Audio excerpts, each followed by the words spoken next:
అనిల్ గారు రీసెంట్ టైమ్స్‌లో పీఎంఎస్ కూడా బాగా బజ్ క్రియేట్ చేసింది. సో, ఇప్పుడు పీఎంఎస్‌లోకి ఎంట్రీ కావాలి అంటే మినిమమ్ టికెట్ సైజ్ ఒక 50,00,000. అవును. సో, ఇప్పుడు నా దగ్గర ఒక 2 ఆలోచనలున్నాయి.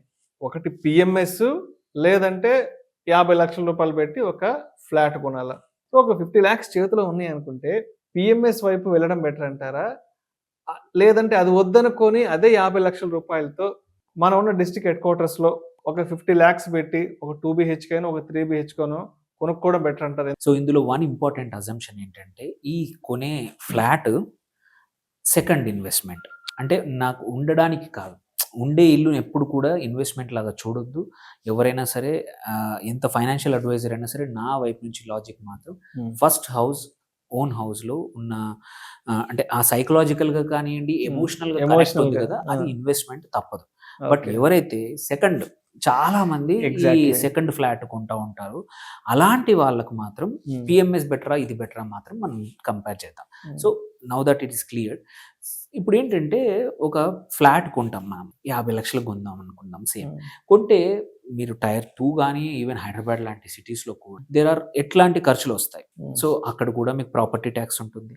అక్కడ కూడా రిపేర్స్ ఉంటాయి. రెంట్ రెగ్యులర్‌గా వస్తుందా లేదా అని చూసుకోవాలి. ఆక్యుపెన్సీ కరెక్ట్ ఉందా లేదా చూసుకోవాలి. ఇవన్నీ ఇష్యూస్ ఇటు ఫ్లాట్‌లో కూడా ఉంటాయి. పీఎంఎస్‌కొచ్చేస్తే మేనేజ్మెంట్ ఫీజ్ అనేది, పర్ఫార్మెన్స్ ఫీజ్ అనేది పక్కా ఉంటాయి. అండ్ ఇంకొకటి ఇంపార్టెంట్ మార్కెట్ లింక్డ్. ఇక్కడ ఎట్లయితే ఆక్యుపెన్సీ అంటామో ఈక్వలెంట్‌గా ఇక్కడ market linked returns. Okay. But few things where ఫ్లాట్స్‌కి ఆర్ ఒక పీఎంఎస్‌కి తేడా ఏంటంటే, పీఎంఎస్‌లో హైయర్ రిటర్న్స్ ఆర్ పాసిబుల్. మనం ఎంత మంచి ఏరియాలో రెంట్‌కి ఇచ్చినా ఒక 2 బీహెచ్‌కే 10,000-15,000 కన్నా ఎక్కువగా 15,000 15,000 అనుకున్నా గానీ సంవత్సరానికి 1,80,000. 50,00,000కు 1,80,000 అంటే 3.6% పర్ యానమ్.